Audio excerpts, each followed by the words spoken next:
dan bahkan ke sana disertai dengan 2 petugas polisi aktif. Ya gitu, penyidik juga. Jadi kan artinya ini aneh. Jika sebelumnya para pelapor dugaan ijazah Jokowi bergerak dalam satu barisan, kini mencuat kabar sebagian dari mereka mulai berbeda jalan. Penggugat ijazah Jokowi yang juga telah ditetapkan sebagai tersangka pencemaran nama baik terkait isu ijazah Jokowi, Egy Sujana dan Damai Hari Lubis 8 Januari lalu menemui Jokowi di Solo. Dari Rejo mendampingi Bapak Egy Sujana beserta Bapak Hari Damai Lubis dan pengacara Bapak Egy Sujana, Ibu Elida Neti, berkunjung ke kediaman Bapak Jokowi. Kami semua disambut dengan sangat baik oleh Bapak Jokowi dan mudah-mudahan pertemuan ini menjadi perekat. Kuasa hukum Jokowi, Yakub Hasibuan menyebut salah satu agenda pertemuan Jokowi dan Egy Sujana serta Damai Hari Lubis adalah permintaan maaf.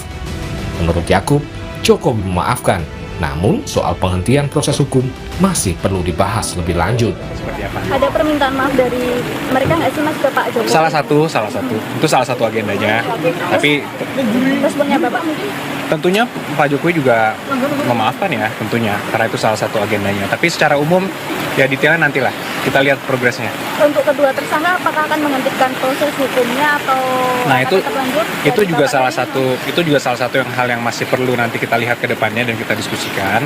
Karena bagaimanapun kan itu prosedur hukum. Kalaupun nanti apakah ada penghentian dan sebagainya, karena ini sudah masuk ranah hukum, ya nanti kita lihat prosedur hukumnya seperti apa. Karena itu harus diformalkan. Roy Suryo mengklaim ada temuan baru pertemuan Egy Sujana dan Jokowi. Ia dengar didampingi 2 polisi aktif. Roy juga sebut Egy Sujana tidak meminta maaf dalam pertemuan dengan Jokowi. Dan bahkan ke sana disertai dengan 2 petugas polisi aktif. Ya gitu, penyidik juga. Jadi kan artinya ini aneh. Bahkan juga disebarkan foto yang setelah saya analisis, ya ini sangat sangat aneh ya. Tolong ES dan DL segera lakukan klarifikasi agar supaya clear dan tidak ada suara-suara buruk yang berkembang. Dan bahkan dia cerita nanti akan saya sampaikan pada hari Jumat. Kenapa tunggu lama-lama hari Jumat? Kritik saya jangan terlalu lama karena supaya orang itu tidak kemudian pertanyakan. Jadi kita juga sekarang pertanyakan dia itu pejuang atau pecundang. Ya, kalau terlalu lama nanti akan jadi pecundang. Pernyataan Roy Suryo diperkuat oleh YouTuber Sentana TV Michael Sinaga yang mengaku telah berbicara langsung dengan Egy Sujana. Tapi tidak etis lah kalau saya menyebutkan. Biarlah nanti kepolisian yang mengklarifikasi apakah benar ada 2 polisi yang mengantarkan seorang terlapor menemui pelapor. 2 orang tuh, ada 2 orang. Tersangka ya, dia sudah tersangka sekarang. Nah, pertanyaannya yang kedua, apakah di situ ada permintaan maaf? Bang Egy Sujana mengatakan ke saya tidak ada permintaan maaf. Bahkan Bang Egy Sujana memberi nasihat kepada Joko Widodo untuk bagaimana caranya supaya perkara ini tidak membuat gaduh. Perkataan dari Yakub Hasibuan atau orang lain yang mengatakan bahwa ada permintaan maaf, yo silakan. Ini Bang Egy sendiri yang ngomong ke saya. Ya kan? Apakah kita mau mempercayai orang kedua, orang ketiga, atau orangnya langsung? Ya kan? Dan Bang Egy Sujana juga nggak ada mengklarifikasi bahwa dia, oh iya sebenarnya saya minta maaf loh. Tidak ada sampai hari ini. Jadi omongan saya itu benar bahwa di saat kabar Egy Sujana sowan ke Jokowi, Roy Suryo justru semakin mempertegas perlawanan dengan melaporkan 7 pendukung Jokowi ke Polda Metro Jaya. Roy tak terima dituduh memiliki ijazah palsu dan dikaitkan dengan kasus korupsi Hambalang. Inisial yang pertama adalah A. Inisial yang kedua adalah B. Inisial yang ketiga adalah D. Inisial yang keempat adalah F. Inisial yang kelima adalah L. Inisial yang kelima adalah U.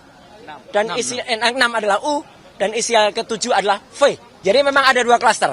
Klaster yang pertama saya dituduh berijazah palsu. Ya. Jadi ijazah saya dari S1 dari UGM ini dituduh palsu. Kemudian ijazah S2 saya dari UGM juga. Ini Silakan diuji juga. Ini saya magister kesehatan, makanya di belakang saya ada MKes-nya. Dan saya S3.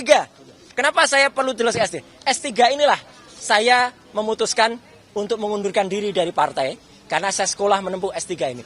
Saya dituduh melakukan korupsi di proyek Hambalang. Ya. Saya justru mengundurkan diri dari partai itu karena mau sekolah tadi.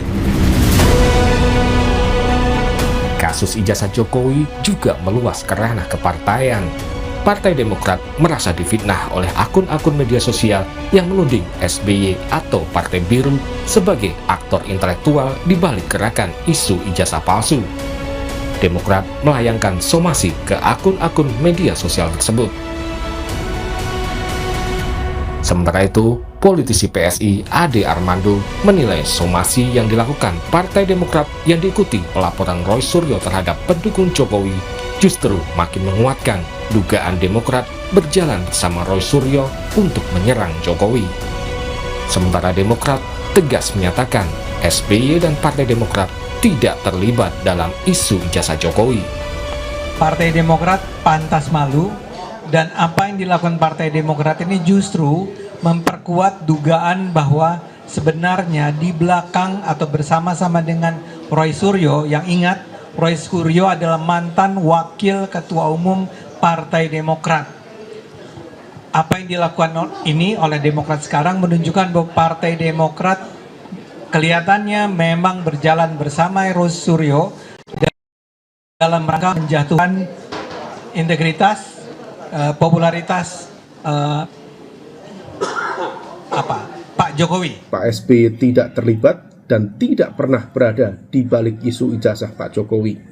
Dan disinformasi semacam ini tentu sangat berbahaya karena bisa merusak reputasi dan juga ruang demokrasi. Kalau misal kemudian masih berlanjut, tentu ini akan berproses menuju proses penegakan hukum selanjutnya di ranah pidana. Kasus ijazah Jokowi kini bukan hanya menjadi persoalan hukum. Polemik ini telah merembet ke partai politik. Lantas, bagaimana ujung dari perjalanan kasus ijazah Joko Widodo?